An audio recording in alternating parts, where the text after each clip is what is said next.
Hello dear learner, जय हिंद सभी को। स्वागत है आपका आज के इस नए वीडियो में। स्पेशल एजुकेशन क्वेश्चन बैंक पुनः आपका स्वागत है, जिसमें आपको विकलांग बच्चों के लिए जो आकलन उपकरण होते हैं या assessment tools for disabled children, जो अलग अलग विकलांगता वाले बच्चे होते हैं, उनका हम असेसमेंट कैसे करते हैं। किसी का भाषा का, तो किसी का मानसिकता का, तो किसी का किसी भी क्षेत्र में, किसी का ऑडियोलॉजी से संबंधित होगा। तो आपको बहुत सारे क्वेश्चंस मिलेंगे। आप वीडियो के अंत तक ज़रूर बने रहिए, बहुत ही धमाकेदार प्रश्न मिलेंगे, आपको मज़ा आ जाएगा। पूरा वीडियो ज़रूर देखिएगा। इससे पहले जितने भी वीडियोज बनाए जा चुके हैं, अगर आपने अभी तक नहीं देखा है तो चैनल के प्लेलिस्ट में जाइए और वहाँ पर स्पेशल एजुकेशन MCQ सीरीज पे क्लिक करिए, आपको सारी सीरीज मिल जाएंगी। आप ज़रूर देखिए, क्योंकि आपके DSSB DSSB के एग्ज़ाम के लिए बहुत ही इम्पॉर्टेंट है। और ऐसे क्वेश्चन हैं, विशेष शिक्षा के क्षेत्र में कहीं भी क्वेश्चन आएंगे तो आपको ज़रूर लाभ होगा। तो आप वीडियो को ज़रूर देखिए, सभी वीडियो देखिए, चाहे वो डिसेबिलिटी रिलेटेड हो, चाहे साइकोलॉजी रिलेटेड हो, या कोई भी थ्योरी या क्वेश्चन बैंक जो भी हो, सभी ज़रूर देखिए। तो चलिए स्टार्ट करते हैं आज के इस वीडियो को।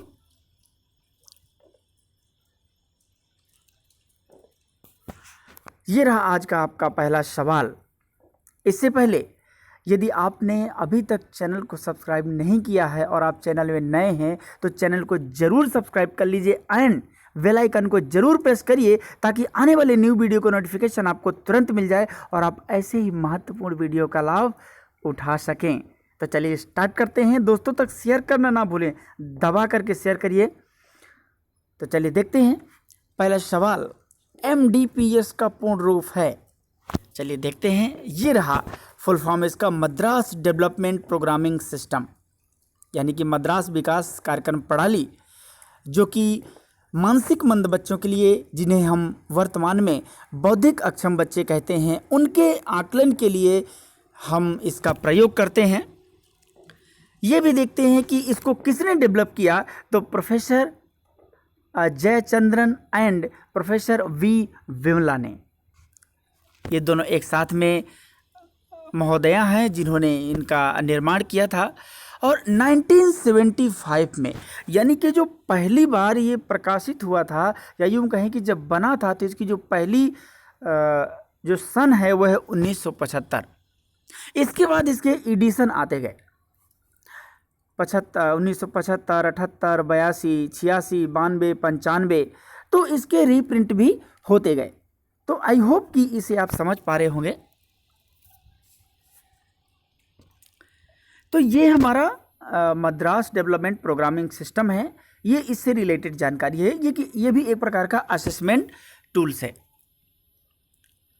दूसरा क्वेश्चन देखिए, DALI यानी कि डाली, इसका क्या पूर्ण रूप है, तो चलिए देखते हैं। ये रहा आपके सामने, dyslexia assessment for language of India, ये इसका फुल फॉर्म है। और ये भी एक प्रकार का असेसमेंट टूल्स है, जो आप नाम से ही पहचान पा रहे होंगे, जहां पर लिखा है डिसलेक्सिया। किससे संबंधित है? जिनको पठन संबंधी प्रॉब्लम होती है, उससे संबंधित ये असेसमेंट करता है। ये रही उसकी जानकारी। जो नंदिनी C सिंह, जो कि national brain research centre Gurgaon India, यानी कि जो गुड़गांव इंडिया है, वहाँ पर इसका डेवलपमेंट हुआ था, और ये 2015 में हुआ था। पूरा वीडियो देखिए, इसकी बिल्कुल मत करिएगा, बहुत बेहतरीन जानकारी मिलेगी आपको प्रत्येक प्रश्न में। तो ये रहा हमारा दूसरे सवाल का सारे जवाब। क्वेश्चन नंबर 3 जो आपके सामने है, GLAD, इसका पूर्ण रूप क्या है, फुल फॉर्म? ग्लैड जिसे हम कहते हैं। ये रहा आपके सामने, ग्रेड लेवल असेसमेंट डिवाइस, इसका फुल फॉर्म है ग्रेड लेवल असेसमेंट डिवाइस। इसको किसने डेवलप किया? जयंती नारायण ने। किसने डेवलप किया? जयंती नारायण ने। और यह NIMH, national institute for the mentally handicapped, उस समय इसका नाम था, लेकिन प्रेजेंट टाइम में इसका नाम क्या हो गया है? NIEPID, national institute for the empowerment of persons with intellectual disabilities. ये कहाँ पर है? सिकंदराबाद में। तो वहाँ पर इसका निर्माण हुआ था। और कब हुआ था? 1997 में पहली बार। इसके बाद रीप्रिंट 2003 में हुआ, या यूँ कहें कि जैसे जैसे एडिशन आता जाता है तो फिर अपना रीप्रिंट होता रहता है। ये एक प्रोजेक्ट था जो ICSSR के थ्रू था। उसने फंडिंग वगैरह सब करना, सारी चीज़ें, तो ये उसी से रिलेटेड था। तो ये GLAD, ग्लैड, इसको भी आप पूरी जानकारी हासिल कर लिए। अब देखते हैं क्वेश्चन नंबर 4। कहता है REELS, रील्स। चलिए देखते हैं इसका फुल फॉर्म क्या है। ये रहा आपके सामने इसका full form, receptive expressive emergent language skill. ये इसका फुल फॉर्म है। इसको किसने डेवलप किया? विजोस लीक। विजोस लीक ने इसको डेवलप किया। कब किया? 1991 में। ये मतलब किसके लिए किया जाता है प्रयोग? जो रिसेप्टिव एक्सप्रेसिव लैंग्वेज होती है, कितना ग्रहण करता है, कितना बोलता है और किस लेवल का। और ये डेवलप कब हुआ था? 1991 में, जो मैंने ऊपर बता दिया आपको। 3 साल के बच्चों के लिए ये उपयोग में लाया जाता है, क्योंकि शुरुआत में ही मेन चीज़ होती है चेक करना कितना डेवलप हुआ, कितना रिसीविंग पावर कैसा है, क्या लेवल है इसका। तो ये रील्स के अंतर्गत, जो कि लैंग्वेज से रिलेटेड है। क्वेश्चन नंबर 5 जो आपके सामने, कार्स। ये कार्स चलाने वाली नहीं है, ध्यान रखिएगा। इसका भी फुल फॉर्म है, जो कि एक डिसेबिलिटी से रिलेटेड असेसमेंट टूल्स है। ये रहा आपके सामने, चाइल्डहुड ऑटिज्म रेटिंग स्किल। ध्यान दीजिए, जब बचपन में ऑटिज्म बच्चों का हम रेटिंग करते हैं कि उससे संबंधित हम असेसमेंट करते हैं, तो ये उससे रिलेटेड है, जो कि जिनको हम सोलिन बच्चे कहते हैं, उससे संबंधित है। इसको एरिक स्कोपलर, रॉबर्ट रिचिर एंड बारबरा रॉचेन रेनर, इन्होंने इसको डेवलप किया था। 1980 में यह पहली बार होता है ना, कि जैसे पहली बार प्रकाशित हुआ, अलग अलग फिर एडिशन आते रहते हैं। तो अगेन ये 1988 में भी इसको एडिशन आया या कुछ जोड़ा गया। तो होता क्या है कि जब हम कुछ एडिशन करते हैं, कुछ ऐड करते हैं, तो उसको एडिशन में ले लेते हैं। तो उसको हम first edition, second, third, fourth ऐसे बोलते चले जाते हैं। तो फिलहाल ये 1980 में, जो severity and symptoms of autism, किसके लिए है ये? यानी कि जो ऑटिज्म की सीवियरिटी क्या है, वो किस लेवल की उसको गंभीरता है, एंड उसके सिम्टम्स क्या हैं, इसको जांचने के लिए यह क्या है? एक कार्स, एक असेसमेंट टूल्स है, जो कि सोलिन बच्चों से संबंधित है। बिटवीन 1 to 3 एज, यानी कि 1 से 3 साल तक के बच्चों के लिए ये प्रयोग किया जाता है। इसको भी आप बहुत अच्छे तरीके से समझिए, कभी भी सवाल पूछा जा सकता है। देखिए, DSSB में जो सवाल बनते हैं, ऐसा तो है नहीं कि बिल्कुल निर्धारित है। अगर आप देखें तो स्पेशल एजुकेशन का क्वेश्चन ही निर्धारित नहीं है, मतलब सिलेबस निर्धारित नहीं है, तो कहीं से भी कुछ भी पूछ सकता है। अगर असेसमेंट टूल से रिलेटेड कोई प्रश्न आता है तो यह वीडियो आपके लिए बहुत ही धमाकेदार होगी, बहुत ही काम आएगी। तो चलिए नेक्स्ट क्वेश्चन देखते हैं। क्वेश्चन नंबर 6 जो आपके सामने है, TWMC, इसका पूरा नाम क्या है? चलिए देखते हैं। ये रहा इसका पूरा नाम, टैक्टाइल वर्किंग मेमोरी स्केल। क्या नाम है इसका? Tactile working memory scale. Tactile मतलब क्या होता है? जो स्पर्शीय, जो हमारा सेंस है, वो किस तरीके का है, जो टैक्टाइल स्पर्श के माध्यम से जो हमारा मेमोरी काम करता है, उसको चेक करने के लिए है ये जूडे टी। किसने डेवलप किया था? जूडे टी। ये नॉर्डिक वेलफेयर सेंटर में ये बना था, टैक्टाइल वर्किंग मेमोरी स्केल, और 2019, मतलब कि एकदम नया है।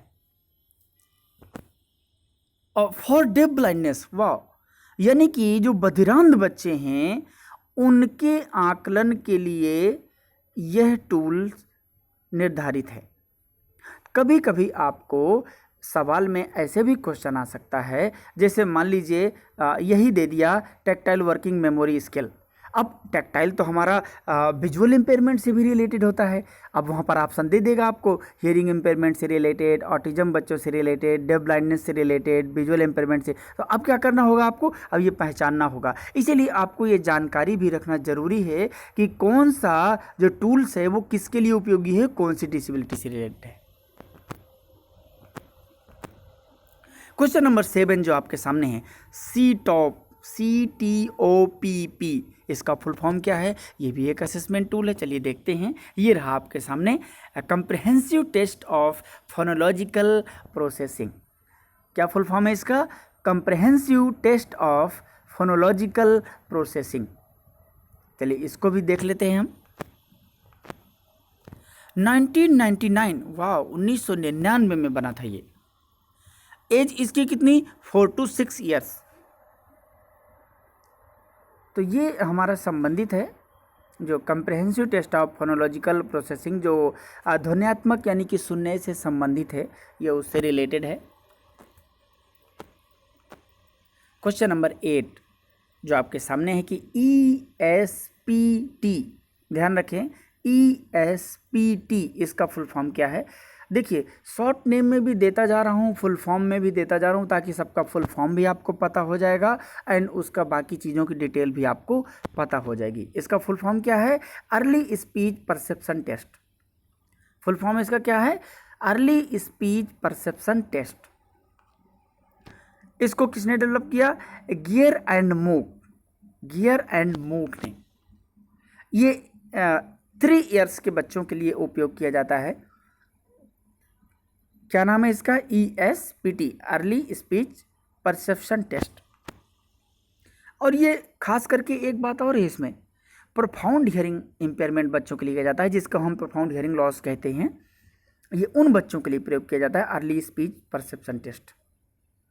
तो ये भी आपको ध्यान में रखना है, क्योंकि मान लीजिए अगर आपसे सवाल पूछ लिया कि अर्ली स्पीच परसेप्शन टेस्ट लागू किया जाता है या प्रयोग किया जाता है, किन बच्चों पर प्रयोग किया जाता है, अब वो कुछ नहीं करेगा, HI के ही सारे ऑप्शन दे देगा, माइल्ड हियरिंग लॉस, सीवियर या प्रोफाउंड, या सीधा दे देगा नॉर्मल।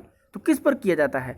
तो उन्हीं की कैटेगरी में फिर आप परेशान हो जाएंगे। तो किसके लिए किया जाता है? प्रोफाउंड हियरिंग इम्पेयरमेंट बच्चों के लिए, हियरिंग लॉस बच्चों के लिए। ये आपको ध्यान रखना है। क्वेश्चन नंबर 9 जो आपके सामने है कि PAT का पूर्ण रूप है, इसको चलिए देख लेते हैं। Photo articulation test. ये देखिए, ये AYJNISHD एक चीज़ यहाँ पर जो फुल फॉर्म में रह गई है, मैं आपको बता देता हूँ। ये देखिए, जो कि यहाँ पर लिखा हुआ है AYJNSHD NSHD लिखा हुआ है। तो इसका जो पूरा नाम है AYJNISHD, ये इसका पूरा नाम है। और ब्रैकेट में दिव्यांगजन भी है। अली यावर जंग national institute of speech and hearing disabilities दिव्यांगजन, ये इसका फुल फॉर्म है। कहाँ पर स्थित है? मुंबई में। यानी कि फोटो आर्टिकुलेशन टेस्ट किसने बनाया? AYJNISHD मुंबई ने। तो AYJN तक तो ठीक है, यहाँ पर I लगाना था, जो कि टाइपिंग मिस्टेक है, आप ध्यान रखेंगे। तो इसका पूरा नाम क्या है? AYJNISHD, ठीक है। चलिए, 1988 यानी कि 1988 में यह बना। और एक बात और है, ये जब बना था ना तो उसमें मराठी लैंग्वेज में बना था। बहुत सारे जो टेस्ट होते हैं वो मान लीजिए कि पहले किसी न किसी लैंग्वेज में बन जाते हैं, जो जहाँ का होता है वो बना देता है, लेकिन उसका फिर ट्रांसलेशन के थ्रू हम अदर जगह पर भी प्रयोग करते हैं। तो आजकल आप देखेंगे कि उसको इंग्लिश में प्रयोग किया जाने लगा है, तो आप वहाँ से ख़रीद भी सकते हैं। तो ये हमारा PAT है। क्वेश्चन नंबर 10 जो आपके सामने है कि BASICMR यानी कि बेसिक MR, इसका फुल फॉर्म क्या है? ये रहा आपके सामने behavioural assessment skills for Indian children with mental retardation. आप इसको समझ गए होंगे कि behavioural assessment skills for Indian children with mental retardation, ये इसका पूरा नाम है। इसको देखिए किसने डेवलप किया, रीता पेशावरिया एंड एस वेंकटेशन। फिर से बोल देता हूँ, रीता पेशावरिया एंड एस वेंकटेशन ने इसको डेवलप किया था। और ये भी NIMH जो वर्तमान में NIEPID हो गया है, जो मैंने आपको बता दिया था पहले ही। और ये कब बना था, 1992। और एक बात और है इसमें कि फाइनेंशियल असिस्टेंस किसने किया था, यूनिसेफ ने। ये भी आपको ध्यान में रखना है। मान लीजिए कि कभी आपसे पूछा जाए, सवाल आ जाए कि जो बेसिक MR है उसको डेवलप करने के लिए फाइनेंशियल असिस्टेंस किसने किया था, तो किसने किया था, यूनिसेफ ने। ये भी आपको ध्यान में रखना है, क्योंकि सवाल देखिए किसी भी तरीके से पूछा जा सकता है। वो आपसे पूछ के नहीं पूछेगा, वो किसी भी तरीके से बना सकता है। ये भी आप बिल्कुल दिमाग में रखिए। और इसका रीप्रिंट कब हुआ था, 1994, फिर 2000। यानी कि बाद में रीप्रिंट का मतलब होता है एडिशन आता गया और फिर रीप्रिंट होता गया। तो इसको आप ये मैंने इसकी कहानी है। अब देखिए क्वेश्चन नंबर 11, स्नेलन चार्ट किसने बनाया। ये भी एक असेसमेंट टूल से। देखिए किससे संबंधित है, तो यहाँ पर ये लिखा है, आँखों की देखने की क्षमता हेतु इसका प्रयोग किया जाता है। यानी कि जो हमारा विजुअल इक्विटी होता है उसको जांचने के लिए हम किसका प्रयोग करते हैं, स्नेलन चार्ट का प्रयोग करते हैं। मैं अभी आपको चित्र भी दिखा रहा हूँ। फिलहाल आप यहाँ पर देखिए, हरमन स्नेलन कौन थे, हरमन स्नेलन जो कि नेत्र रोग विशेषज्ञ थे। इन्होंने 1862 में स्नेलन चार्ट का निर्माण किया था। ये रहे आपके हरमन स्नेलन महोदय, जिन्होंने स्नेलन चार्ट का निर्माण किया था। और ये रहा आपका स्नेलन चार्ट। देखिए जैसा कि आप यहाँ पर चित्र को देख पा रहे हैं, पहले बड़ा है, फिर उससे छोटा, फिर उससे, जैसे कि इसमें आपको दिख रही हैं 1 2 3 4 5 6 7 कैटेगरीज हैं। तो 7 कैटेगरीज की भी अलग अलग होती हैं। यानी कि 6x6 तक पहुंचने के लिए भी अलग अलग इसकी कैटेगरी हैं। कि जैसे 6/60, 6/36, इसके लिए फिर धीरे धीरे धीरे धीरे नीचे बढ़ते चले आएंगे। इसके बाद जैसे कि मान लीजिए 6/60, 6/36, 6/24, फिर 6/18, फिर 6/12, फिर 6/9, फिर 6/6, यानी कि 6x6 लास्ट में। तो ये इसकी क्या है, कैटेगरीज हैं। कभी कभी पूछ लेगा, अब आपसे मान लीजिए सवाल किया कि 6/60 का क्या अर्थ है। सपोज अगर मान लीजिए कि DSSB में सवाल आ गया कि जब भी हम स्नेलन चार्ट के द्वारा विजुअल इक्विटी की जांच करते हैं तो उसमें एक कैटेगरी होती है 6/60, इसको डिफाइन कीजिए। अब उसमें 4 ऑप्शन दिए रहेंगे। तो इसका जो अर्थ होता है मैं बता देता हूँ। 6/60 का क्या मतलब होता है कि जब कोई सामान्य व्यक्ति, ध्यान दीजिए, जब कोई सामान्य व्यक्ति किसी वस्तु को 60 मीटर की दूरी से देखता है तो उसी वस्तु को एक दृष्टिबाधित बच्चा 6 मीटर या उससे कम दूरी से देख पाएगा। इसी तरीके से सभी की डेफिनेशन हो सकती हैं। ये बिल्कुल ध्यान में रखिए। यहाँ पर तो ABCD से रिलेटेड बने हैं, बहुत सारे सर्किल बने होंगे, बहुत सारे लाइन बनी होंगी, तो अलग अलग का भी इसका कटे मीटर में होता है, फुट में होता है।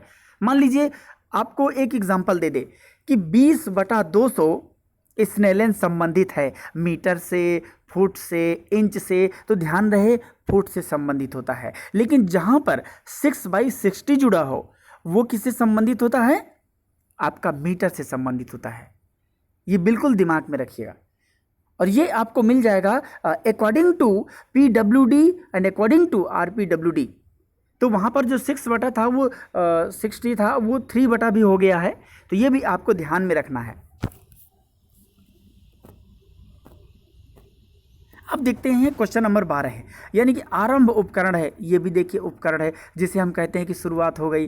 तो लेकिन यहाँ पर एक टूल है, तो हम इसके बारे में जानते हैं कि आरंभ टूल क्या है। ये देखिए यहाँ पर लिखा है कि यह बौद्धिक अक्षम बच्चों के तत्परता या तैयारी कौशल के आकलन करने हेतु उपकरण है। अब ये क्या होता है, जो रेडीनेस स्किल होता है, यानी कि उसको कैसे हम तत्पर बनाएं, कैसे तैयारी उसकी कौशल को विकसित करें, कैसे हम बौद्धिक अक्षम बच्चों को तैयार करें, कैसे उसको जो इंडिपेंडेंट लिविंग स्किल होती है कैसे उसको सिखाएं, तो इससे सब चीज़ों से संबंधित होता है। ये देखिए जयंती नारायण एंड शैलजा राय एंड लक्ष्मी, इन्होंने डेवलप किया था NIMH। ध्यान दीजिए ये जितने भी हैं ये सब बौद्धिक अक्षम बच्चों से संबंधित हैं। और NIMH जो कि आप जानते हैं इसको, ये सिकंदराबाद में है। ये 2002 में बना था आरंभ उपकरण, ये भी आपको ध्यान में रखना है। और 3 से 6 साल तक के बच्चों के लिए ये उपयोग किया जाता है। एक बात का ध्यान रखें, किसी भी उपकरण का एज जरूर होता है। हो सकता है किसी का ना मिले, नेट में आप सर्च करें, लेकिन हर का एज जरूर होता है कि किस में कितना किया जाता है। लेकिन कुछ असेसमेंट टूल्स ऐसे भी होते हैं कि किसी पर भी लागू कर सकते हैं। ठीक है, तो फिलहाल यहाँ पर आरंभ उपकरण की ये डिटेल है। अब देखिए क्वेश्चन नंबर 13। अभी तक आपने क्या देखा, आरंभ। अब क्या देखेंगे, उपनयन उपकरण। अब देखते हैं उपनयन टूल्स क्या है, इसका क्या मतलब होता है। ये देखिए यहाँ पर लिखा है कि बौद्धिक अक्षम बच्चों के विकासात्मक प्रशिक्षण के लिए कंप्यूटर आधारित कार्यक्रम है जिसमें शारीरिक, मानसिक, मोटर आदि क्षेत्र शामिल होते हैं। एक बात का बिल्कुल आपको दिमाग में रख लेना है कि ये एक प्रकार का क्या है, एक ट्रेनिंग है, एक डेवलपमेंटल ट्रेनिंग प्रोग्राम है, वो भी कंप्यूटर बेस्ड। कभी कभी आपको मान लीजिए कि एग्जाम में पूछ लिया गया कि कंप्यूटर बेस्ड एग्जाम निम्न में से है, उपनयन हो गया, आरंभ हो गया, या कोई और चीज़ पूछ लेगा, तो कुछ ऐसे दे देगा जो कंप्यूटर आधारित नहीं होंगे और कुछ ऐसे दे देगा यानी कि उपनयन दे देगा। तो आपको ये चीज़ें ध्यान में रखनी है। क्या क्या चीज़ें देखता है, फिजिकल, मानसिक, मोटर, ये सारी चीज़ें। अब ये देखिए किसने डेवलप किया, जया कृष्णन स्वामी। किसने डेवलप किया, जया कृष्णन स्वामी। अब ये कहाँ हुआ था, ये मधुरम Narayanan centre for exceptional children, ये कहाँ पर है, चेन्नई में। यहाँ पर ये डेवलप हुआ था। कब हुआ था, 1989 में। ये भी आपको ध्यान में रखना है। ये कितने एज तक के बच्चों को लिए किया जाता है, 0 to 2 ईयर्स। आपको नेट में सर्च करेंगे ना तो बहुत सारी चीज़ें मिलेंगी, लेकिन 0 to 2 ईयर्स के लिए बच्चों के लिए ही ये प्रयोग किया जाता है, क्योंकि कंप्यूटर आधारित होता है तो कंप्यूटर ज़्यादा मेन काम करता है। अब देखिए क्वेश्चन नंबर 14 कहता है PTA। अब इसका क्या मतलब होता है, चलिए देखते हैं। प्योर टोन आइडियोमेट्री, इसका फुल फॉर्म क्या है, प्योर टोन, कभी कभी फुल फॉर्म भी इसका पूछ सकता है। प्योर टोन आइडियोमेट्री इसका फुल फॉर्म है। अब देखिए यहाँ पर ये क्या है, एक प्रकार का ये एक हियरिंग टेस्ट है, यानी कि हम सुनने की जांच करते हैं, सुनने का परीक्षण करते हैं। इसके लिए किसकी ज़रूरत होती है, ऑडियोमीटर की। कहाँ है, ये रहा आपका ऑडियोमीटर, यानी कि बिना ऑडियोमीटर के आप नहीं कर सकते। क्यों, क्योंकि हम फॉर्मल नहीं मानेंगे, फिर उसे ऑडियोलॉजिस्ट की ज़रूरत पड़ती है। प्योर टोन आइडियोमीटर, बिल्कुल ऑडियोलॉजिस्ट नहीं होगा तो करेगा कौन, ऑडियोमीटर को चलाएगा कौन। सबसे बड़ी बात मेन तो ये है। सब्जेक्ट की जरूरत पड़ती है। सब्जेक्ट मतलब क्या होता है, जो बच्चा होता है। बिना, अगर बच्चा ही नहीं होगा तो भैया किसके कान की जांच करेंगे, ऐसा तो है नहीं, हवा में कान होता है। तो इसलिए हमें सब्जेक्ट की भी ज़रूरत पड़ती है। अकॉस्टिक रूम, या यूँ कहें जो साउंड प्रूफ रूम होता है उसकी, क्यों, अगर साउंड प्रूफ रूम नहीं होगा तो बाहर की आवाज़ें आएंगी तो फिर बच्चा सुन ही नहीं पाएगा। सबसे बड़ी चीज़ तो ये होती है, अगर नहीं सुन पाया तो फिर वो रिस्पॉन्स कैसे देगा। ये यूनिलेटरल एंड बायलेटरल दोनों का पता लगाता है, यानी कि एक कान से खराबी है या दोनों कान में प्रॉब्लम है, यानी कि एक कान से हियरिंग लॉस है या दोनों कानों से हियरिंग लॉस है। इसके चेक करने के बाद ये भी पता चलता है। इसके अलावा डिग्री एंड टाइप्स का भी पता चलता है, यानी कितने डिग्री का मतलब क्या होता है, जो mild, moderate, moderately severe, severe, profound, ये हमारी डिग्री होती हैं। और टाइप्स क्या होते हैं, conductive hearing loss, sensory neural hearing loss, mixed hearing loss. तो ये हमारे टाइप्स होते हैं, ये आपको ध्यान रखना है। सब्जेक्टिव टेस्ट है, कैसा है, मतलब सब्जेक्ट का होना जरूरी है। Instruction follow. ये मैंने क्यों लिखा? इंस्ट्रक्शन फॉलो का मतलब होता है कि जो प्योर टोन आइडियोमेट्री है ये तभी किया जा सकता है जब बच्चा रिस्पॉन्स देने लगे। अगर बच्चा रिस्पॉन्स नहीं देता तो हम उस पर पीटीए लागू नहीं कर सकते। क्यों? क्योंकि पीटीए में सामने वाले को रिस्पॉन्स देना होता है अकॉर्डिंग टू इंस्ट्रक्शन। जैसे जो इंटरप्टर होता है, एक जो आइडियोमीटर में एक बटन होती है जिसको हम इंटरप्टर बोलते हैं, वहाँ पर हम ये देखते हैं कितनी फ्रिक्वेंसी की, कितने इंटेंसिटी की, जो डेसिबल और हर्ट्ज में होती हैं, और हम उसको क्या करते हैं, आवाज़ को पहुँचाते हैं। 10 डेसिबल, 15 डेसिबल, कितने हो गया, तो बच्चे तक पहुँचता है तो वो क्या करता है, रिस्पॉन्स देता है। और रिस्पॉन्स तब देता है जब वो इंस्ट्रक्शन फॉलो करने लगता है। यानी कि अगर बच्चा 3 साल में करने लगता है तो 3 साल में पीटीए कर सकते हैं, 4 साल में करने लगता है तो 4 साल, 2 साल में करने 2 साल। जिस एज में बच्चा रिस्पॉन्स देने लगे उसी एज में आप पीटीए कर सकते हैं। यानी कि उंगली उठाने लगे, या एक बटन होती है जहाँ पर उसे पुश करेंगे तो एक ऑडियोलॉजिस्ट को सामने पता चल जाता है। तो ये सारी चीज़ें पीटीए के अंतर्गत होता है। देखते हैं 15 है। 15 क्या है? GAELP। ये भी एक टेस्ट है, ये भी एक टूल है। ध्यान से देखिए, ये रहा फुल फॉर्म इसका। क्या कहता है? Grammatical analysis of elicited language pre sentence level, ये इसका फुल फॉर्म है। यानी कि यह एक भाषा आकलन उपकरण है जो लैंग्वेज असेसमेंट करता है। ये देखिए, इसको किसने डेवलप किया था? Jean S Moy and VJ Kazak and AE Gears. तो इन्होंने डेवलप किया था। कब किया था? 1983 में किया था। एज क्या होती है? 3.5 से 6.5 साल तक। तो ये भी एक प्रकार का टूल्स है। ठीक है, ये आपको ध्यान में रखना है। अब देखिए क्वेश्चन नंबर 16। ध्यान रखिए, स्किप मत करिए। स्किप कर देंगे तो जानकारी को बिल्कुल छोड़ देंगे। और साथ में लाइक जरूर करिए यदि पसंद आ रहा हो तो। 16वां देखते हैं कि ABR BERA BSERA। अब एक बात का और ध्यान देना है। आप सोच रहे होंगे ये तीनों अलग अलग हैं, बिल्कुल नहीं। ये रहे आपके सामने, ये तीनों का मतलब एक ही होता है। वो होता है ना, शब्द बदलते रहते हैं, नाम बदलता रहता है, लेकिन मतलब वही होता है कि auditory brain stem response, ABR का मतलब होता है, फुल फॉर्म है। और जो बेरा है उसको कहते हैं ब्रेन स्टेम इवोक्ड रिस्पॉन्स आइडियोमेट्री। एक बात का ध्यान रखना है, जब हम लिखते हैं कभी कभी लिखते हैं कि बेरा का फुल फॉर्म, तो ये हमारा है बेरा और BSERA। जब हम बेरा का फुल फॉर्म देखते हैं तो ब्रेन स्टेम एक साथ होता है, लेकिन जब बसेरा यानी कि BSERA का फुल फॉर्म देखते हैं तो ब्रेन अलग और स्टेम अलग। ये आपको बिल्कुल ध्यान देना है। हाँ, क्योंकि फुल फॉर्म पूछेगा तो उसमें भी गलती मत करिए बिल्कुल भी। अब इसके बारे में देखते हैं। ये रहा, सीधी सी बात है, ये भी एक हियरिंग टेस्ट ही है, यानी कि ये भी कान की ही जांच करता है।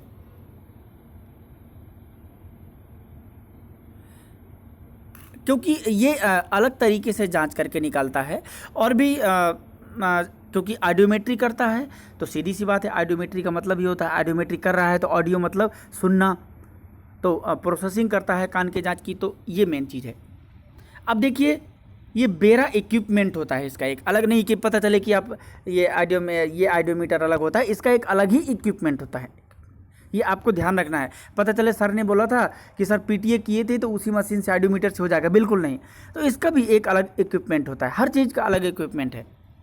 इसके लिए भी आइडियोलॉजिस्ट की ज़रूरत पड़ती है, बिल्कुल। ये इसमें भी सब्जेक्ट तो होगा ही, सब्जेक्ट मतलब बच्चा। अरे बच्चा नहीं होगा तो किसका जांच करेंगे आप? मेन चीज़ तो ये है। ये क्या है, एक ऑब्जेक्टिव टेस्ट है। ध्यान दीजिएगा, जो मैंने पीटीए बताया था वो सब्जेक्टिव टेस्ट है, लेकिन ये ऑब्जेक्टिव टेस्ट है। ऑब्जेक्टिव टेस्ट क्यों है मैं अभी आपको बता रहा हूँ। इसको एनी एज में कर सकते हैं। एनी एज का मतलब है बच्चा जन्म ले आप तुरंत कर सकते हैं। बोले ऐसा क्यों? बिल्कुल सही बात है। ये रहा आपके सामने इमेज। अब इसकी मैं विशेषता बता देता हूँ। इसके लिए इसलिए किसी एज में कर सकते हैं क्योंकि जब यह ऑडियोमेट्री करते हैं तो इसमें मशीन वर्किंग करती है। फिर से मेरी बात को सुनिएगा, यहाँ पर बच्चा क्या होता है, पैसिव होता है, मशीन क्या होती है, एक्टिव होती है। यानी कि सारा एनालिसिस कौन करता है, मशीन करती है। लेकिन जो पीटीए था वहाँ पर दोनों को एक्टिव रहना पड़ता है, मशीन को भी और बच्चे को भी। यहां पर देखिए बच्चा मस्त सो रहा है, इससे छोटे बच्चे का भी जन्म लेने के तुरंत बाद भी कर सकते हैं, वो मशीन का काम है, अपना एनालाइज कर लेगी। तो ये भी आपको ध्यान रखना है कि ये किसी भी एज में किया जा सकता है। क्वेश्चन नंबर 17 ये रहा आपके सामने।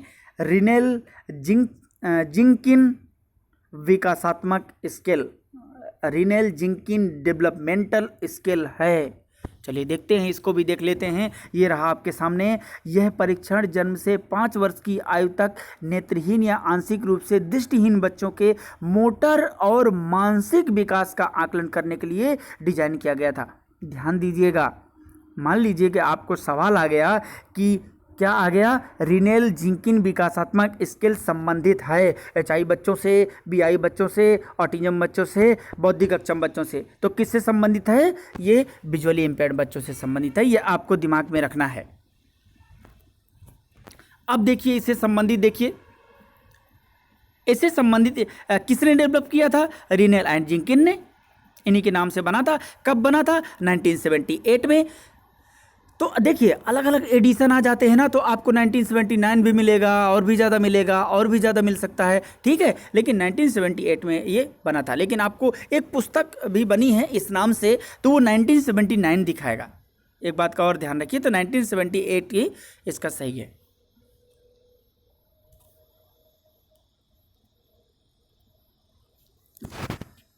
Question number 18 VAPS। यहाँ पर देखिए जो कि आप देख पा रहे होंगे, यहाँ पर ये लिखा है इंग्लिश, ये क्या लिखा है, फुल फॉर्म ऑफ। तो यहाँ पर ये बिल्कुल गलत है, ये रह गया है। तो अगर यहाँ पर लिखेंगे BAPS का फुल फॉर्म, तो यानी कि फुल फॉर्म ऑफ, यहाँ पर इज से पहले क्या लिखेंगे हम, VAPS, यानी कि BAPS। अब इसका फुल फॉर्म क्या होगा वो भी हम देख लेते हैं। यानी ये आपको इंग्लिश में देखना है, तो VAPS, आई थिंक आपको समझ में आ गया होगा। अब देखिए ये रहा इसका full form, vocational assessment and programming system. Vocational assessment and programming system, इसको किसने डेवलप किया, AT थ्रेसिया कुटी या कुट्टी प्रोनाउंसिएशन, AT थ्रेसिया कुटी। कहाँ पर, NIMH। ध्यान दीजिए, अब जहाँ NIMH में है तो ये किससे संबंधित होगा, जो कि बौद्धिक अक्षम बच्चे होते हैं, ये उनसे रिलेटेड है। कब बना, 1998 में। ये भी आपको ध्यान में रखना है, VAPS। क्वेश्चन नंबर 19 LPT, बहुत ही ध्यान से देखिएगा, जिसको कहते हैं लिंग्विस्टिक प्रोफाइल टेस्ट, भाषाई प्रोफाइल परीक्षण। कहाँ डेवलप हुआ था, AYJ NISHD मुंबई, यहाँ पर सही लिखा है। अब देखिए एक चीज़ और ध्यान दीजिए, आपसे सवाल पूछेगा कि श्रवण बाधित बच्चों के भाषाई परीक्षण हेतु जो LPT टेस्ट है वो किसने डेवलप किया था, तो AYJ NISHD मुंबई। लेकिन अगर आप नेट में सर्च करेंगे तो आपको मिलेगा प्रतिभा करंत 1984। तो ये भी लैंग्वेज डेवलपमेंट के लिए जानी जाती हैं जो प्रतिभा करंत हैं, ये भी आपको ध्यान में रखना है। दोनों लिंग्विस्टिक प्रोफाइल टेस्ट या तो फुल फॉर्म पूछेगा या तो आएगा, तो आप दोनों में से या तो दोनों पूछ सकता है। तो अगर ऑप्शन सी में A एंड B दोनों सही है तो आप दोनों कर सकते हैं, दोनों लैंग्वेज के लिए ही है। अगर आप श्रवण बाधित बच्चों के लिए पूछेगा कि कहाँ पर डेवलप किया, जो तो नेशनल इंस्टीट्यूट है जो AYJ-NISHD मुंबई। और ये रहा 20वां क्वेश्चन नंबर 20 कि शब्दावली परीक्षण जो वोकैबुलरी टेस्ट होता है उसको किसने डेवलप किया। ये क्या होता है? भाषा विकास का परीक्षण शब्दों के द्वारा। अब यानी कि वोकैबुलरी टेस्ट है। अब देखते हैं हम किस क्षेत्र का डेवलपमेंट नहीं हुआ है। जैसे हमें जानना है कि जो हम खाना खाते हैं तो क्या क्या इसके अंदर शब्द डेवलप हो गया है। जैसे खाना शब्द विकसित हो गया है, चावल, रोटी, या मुझे खाना दो, या मतलब सेंटेंस नहीं, केवल शब्द। वोकैबुलरी कितना डेवलप हो गया है।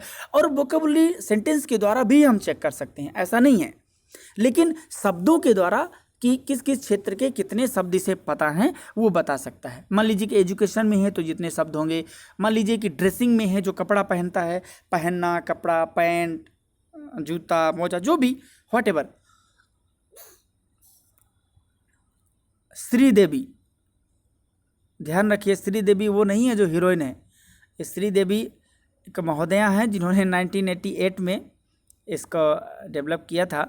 एंड ओझा महोदय हैं 1992 में भी इन्होंने डेवलप किया है। तो मतलब अलग अलग जैसे जैसे विकास होता जाता है उसमें लोग कुछ एडिशन भी करते रहते हैं, कुछ लोग अपना नया डेवलप करते रहते हैं। तो ये रहा हमारा क्वेश्चन नंबर 20। तो आशा करता हूँ कि ये वीडियो आपको अच्छी लगी होगी और पसंद आई होगी। आप कमेंट करके मुझे ज़रूर बताइए। आज के लिए इतने ही क्वेश्चंस हैं। बहुत जल्द आपको नेक्स्ट क्वेश्चन सीरीज़ भी मिलेगी जो MCQ सीरीज होगी, जिसमें आपको 4 ऑप्शन मिलेंगे। तो आशा करता हूँ कि पूरी तरीके से ये आपको समझ में आए होंगे। किसी भी तरीके का आपकी तरफ से कोई सुझाव है तो आप कमेंट बॉक्स में ज़रूर दे दीजिएगा। ध्यान दीजिए, कमेंट बॉक्स ज़रूर चेक किया करिए। कहीं पर भी कोई मिस्टेक हो जाती है, कुछ भी हो जाती है, तो आपको कमेंट बॉक्स में उसका आंसर ज़रूर मिल जाता है। ये बात बिल्कुल दिमाग में रखिए। तो आपके लिए थैंक यू सो मच। आपने पूरा वीडियो देखा, बहुत बहुत धन्यवाद आपका। दोस्तों तक शेयर करना ना भूलें एंड कमेंट ज़रूर करके बताएं कि क्या यह वीडियो आपके लिए फ्रूटफुल है, लाभदायक है, आपके लिए अच्छी है, एग्ज़ाम के लिए बेटर है या नहीं है। जैसा भी हो आप कमेंट करके ज़रूर बताइएगा। Thank you so much. मिलते हैं नेक्स्ट वीडियो में, तब तक के लिए जय हिंद। ध्यान रहे, शेयर करना ना भूलें। थैंक यू सो मच, बहुत बहुत धन्यवाद आपका। And like, subscribe and share, ये तो एक मोटिवेशनल वे है जो कि आपको करेंगे तो बहुत ही बेहतर रहेगा। Thank you so much. जय हिंद सभी को।